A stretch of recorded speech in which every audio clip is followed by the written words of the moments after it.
Hello, and thanks again for joining us for the Friday Wrap. We're going to do something very unique today, and that's really rather than give you an update of what happened in the village, I actually talk about something very, very important, which is really it's crime prevention. Now, it's not running rampant or anything around the village, but there are some precautions that we can take that I've asked our chief to join us, Chief John Madden, who I'm sure most of you probably already know.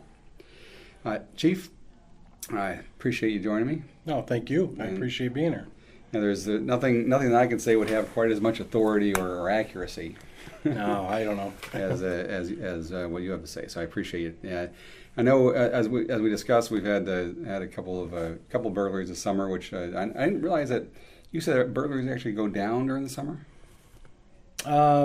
It's not a statistic that's cyclical or that's predictable.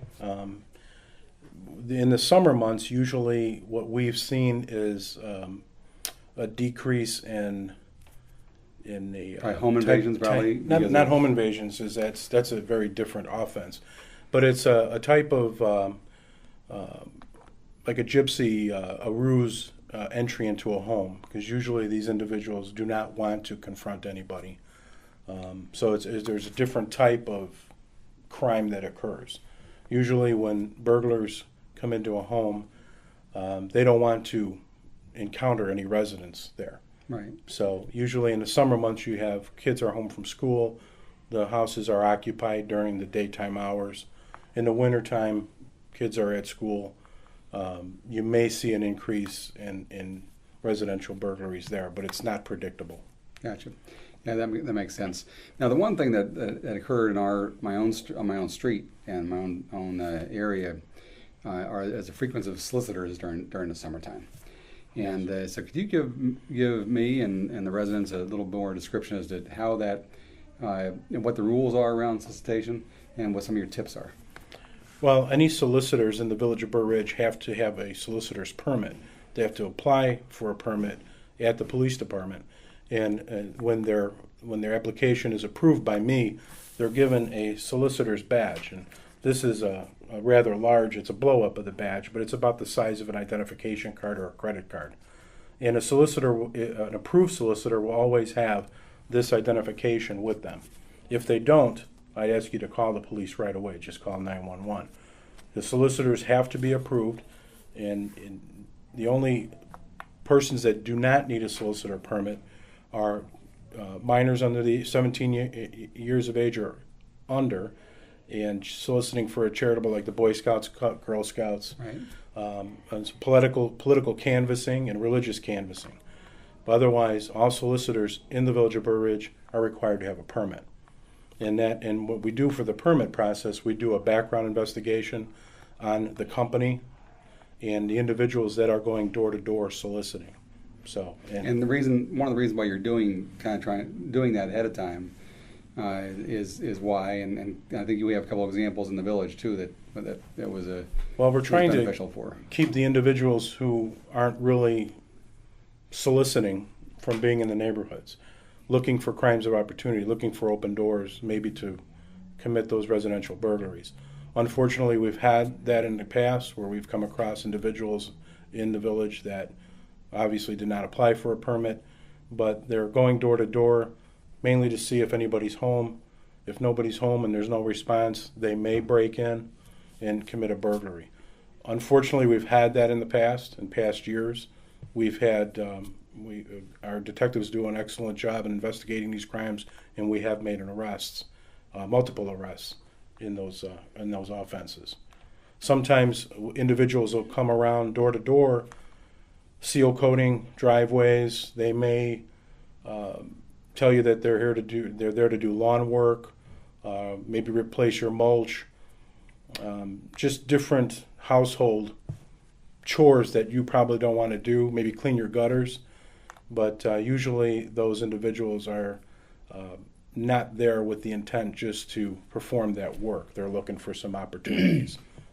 So that's of course hard to predict, but you just never know. Just no way of predicting their intentions. Right. It's not 100%, but that's the reason that the village board created that ordinance for soliciting.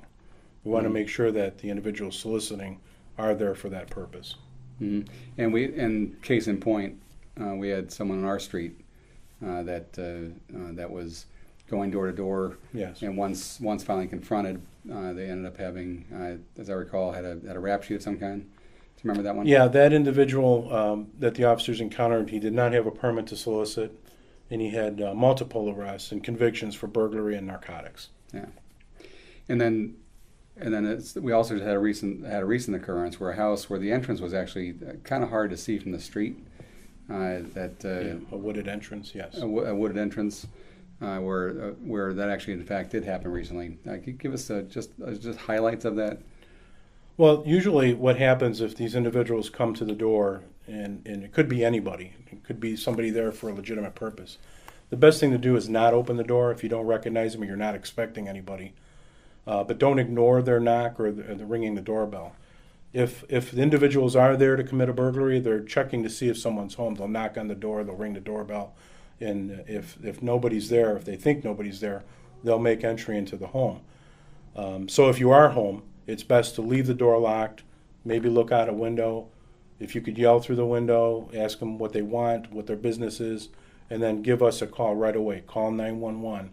Never hesitate to call 911 to check out a suspicious person, especially if you're not expecting a visitor and you have no idea. If they're there for a legitimate purpose, even if they have a approved solicitor permit, we'll check it out. Mm-hmm. And the case recently where someone actually knocked on the door, but the resident was hard of hearing. The resident didn't hear the knock, and the individual did make entry into the home and was confronted by the residents and then fled the residence immediately. Didn't cause any harm to the resident. Any other suggestions that you have for the residents helping keep our neighborhood safe? Basic crime prevention. If you see something suspicious in your neighborhood, if you see something at your neighbor's house that's suspicious, maybe when they're out of town or they're not home, please give us a call. I talk to a lot of residents who said, I just don't want to bother you. I don't want to bother the police. And we hear about these things maybe 2 or 3 days later.